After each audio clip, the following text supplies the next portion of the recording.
Have you ever had the perfect thing to say come to mind just after a conversation ended? Ever thought, I wish I would have said this or that differently? You're not alone.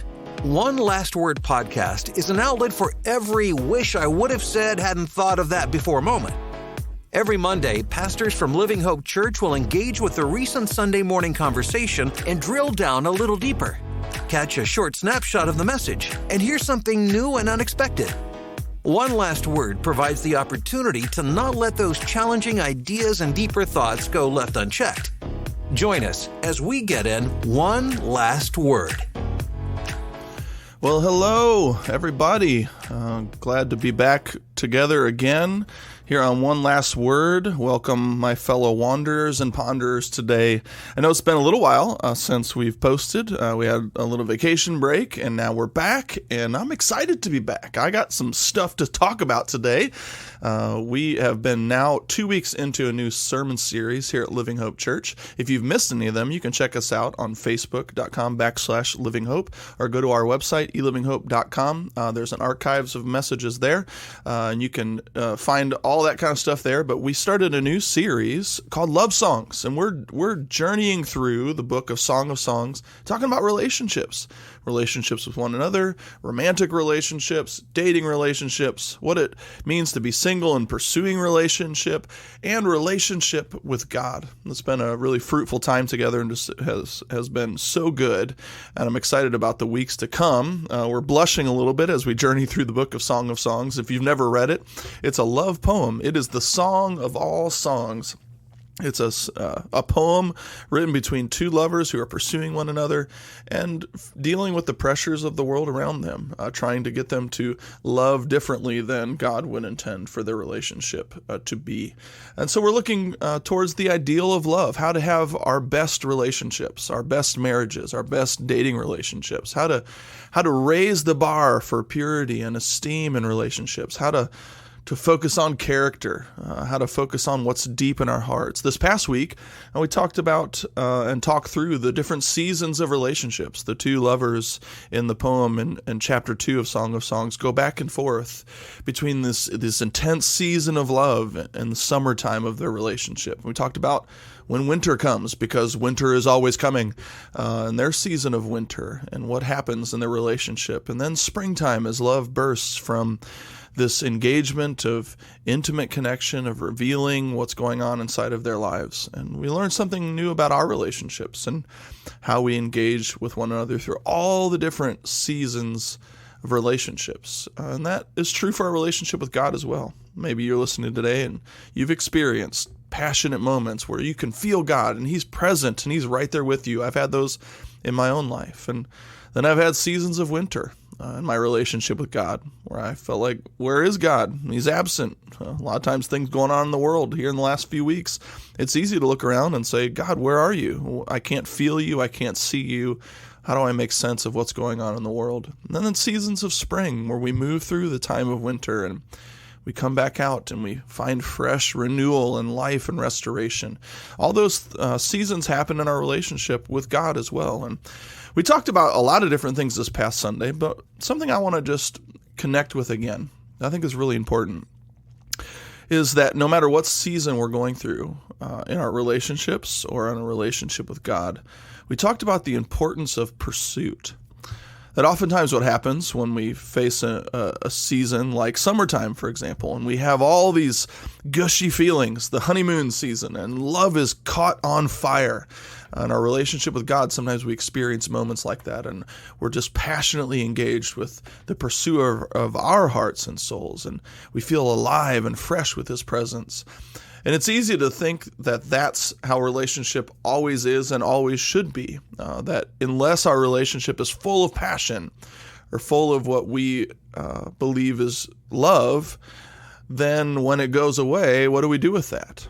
We set this bar of what relationships should feel like all the time, and then if we don't have that, the world then teaches us that maybe our relationship isn't worth having. And love is cast aside before it can even find its way to fruitful maturity. And so we talked about how we engage in those different seasons and how pursuit really is the most important attribute of journeying through any season that you face in relationship. This is like the one coverall. If you're in a good times in your relationship, this applies to you. If you're in struggle in relationship, this applies to you. If you're in renewal in relationship and restoration, this applies to you. That pursuit is our key word today of how do we engage in all relationships in any season and have the best version of that relationship. It's like the one-stop shop, fix-all solution to anything that you got going on in your relationships is pursuit. And what do I mean by pursuit? What do I mean by pursuing others? I think a lot of times, and we talked about this past Sunday, that the world convinces us that love is about what I need and my experience of love, in terms of what someone else gives me, what my spouse gives to me in a relationship, what my significant other gives to me, what my boyfriend or girlfriend gives to me in relationship, what God gives to me in relationship. Love is something that flows from someone else to me, and the world convinces us that that's how love works. The problem with that is when I don't feel that reception, or when I don't feel that love being given to me, I think something's wrong. And I turn the love train off. I get off at the first stop and I try to get on to another train of love because I want to find that feeling again, find that embrace something that's being given to me.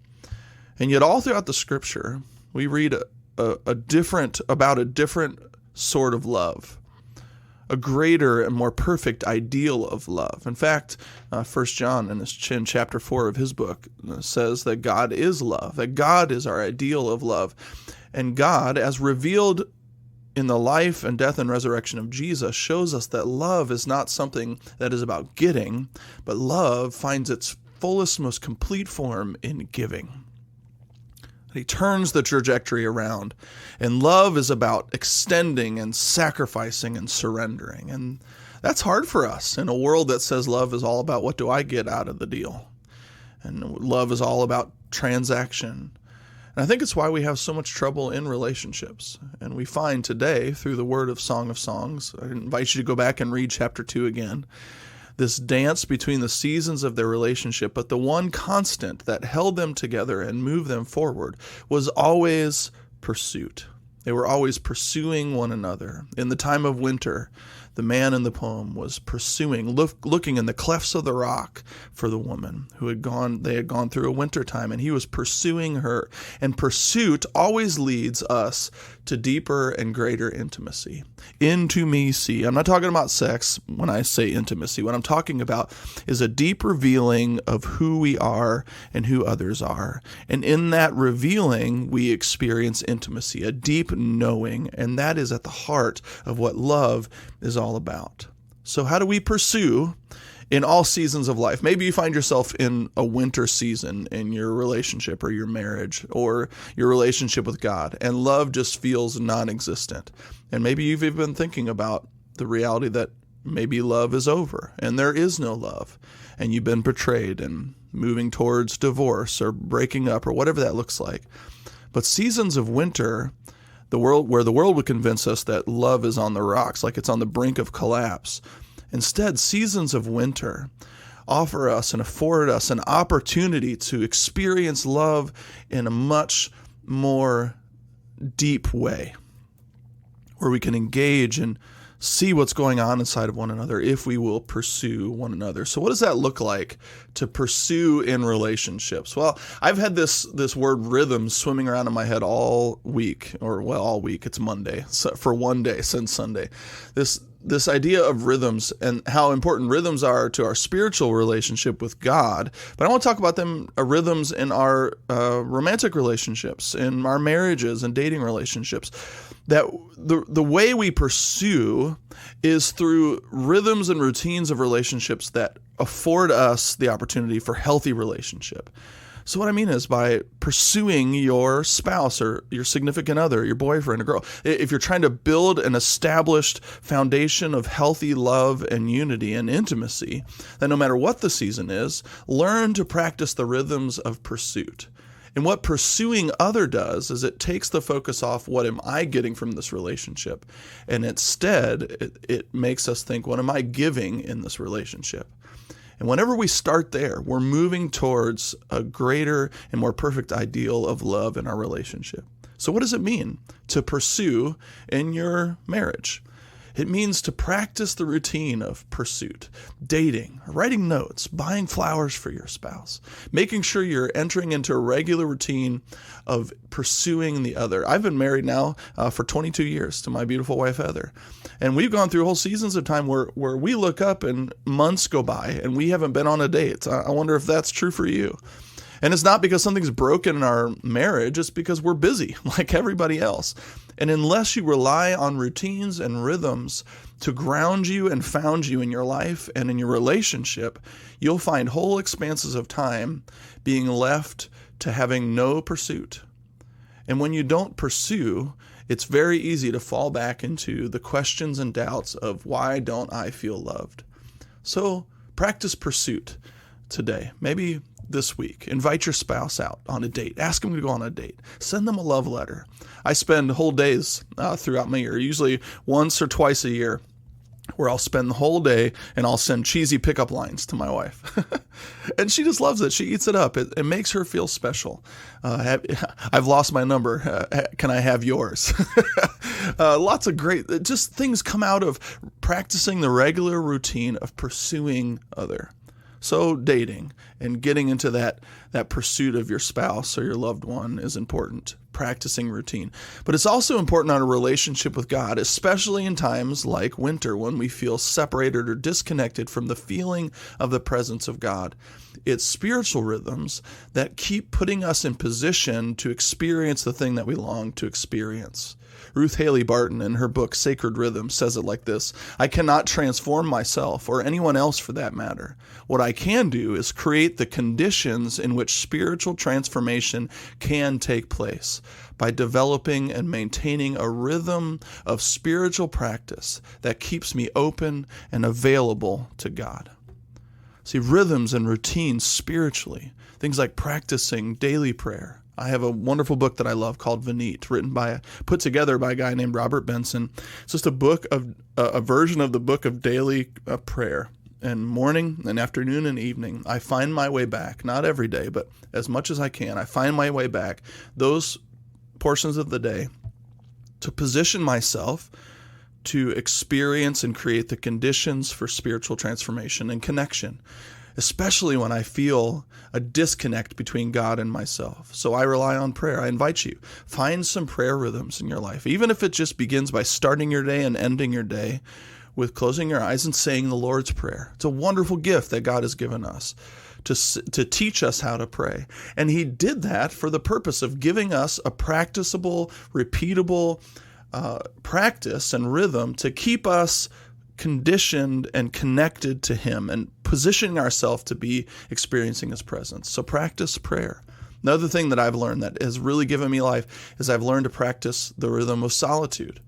I don't do this every day, but I find seasons and times throughout my year. Seasons is a word I love, but every fall I practice solitude. I go and carve out a few days here at Living Hope at the end of September, and through this next year, we're going to be providing more opportunities for people to get away for a 2 or 3 day period of pilgrimage, where we turn everything off and we practice positioning ourselves to experience the presence of God. Practices like Sabbath once a week, to just have a day where you say no to everything else. And here's the thing about spiritual rhythms. Everything in our world conditions us to think that it's not possible to make the time to position ourselves to experience God. It really is the great work of the enemy and adversary of God, is to get us so busy that we have no time to position ourselves to experience the presence of God. So the next time you're feeling a little distant from God or absent from God, ask yourself, how much time have you carved out? Have you ruthlessly said no to other things so that you could position yourself to experience the presence of God? If the answer is a year or 10 years, maybe for some of you, you've never carved that time out. Maybe it's time to position yourself to experience the great pursuer of our souls, God through Christ. That's my one last word for this week. To find our way to spiritual rhythms and to relational rhythms that connect us no matter the season we're in. My prayer is that you would experience an abundance of blessing in your marriage and your dating relationship, wherever you find yourself in your single pursuit, whether it's just being single or looking for a significant other, and in your relationship with God, that you might find your way to the ideal of love found in Jesus, in relationship with Him, that your relationships might then flourish because your experience of love from Him extended to you. So pursuit, our word for today. Find those rhythms. Thanks so much for joining on One Last Word. I would hope if you're not subscribed already that you would stop right now and you would hit that subscribe button so that it dings you every time a new episode pops up for One Last Word. I also ask that you would share this, put it up on Facebook and social media, on the Instagram, and let people know so we can invite them into the conversation and invite them into the rhythms that have found their way into our lives that transform us and make us new. Thanks so much again for joining, my fellow wanderers and ponderers. Until next week, this is my one last word. God bless, grace, and peace.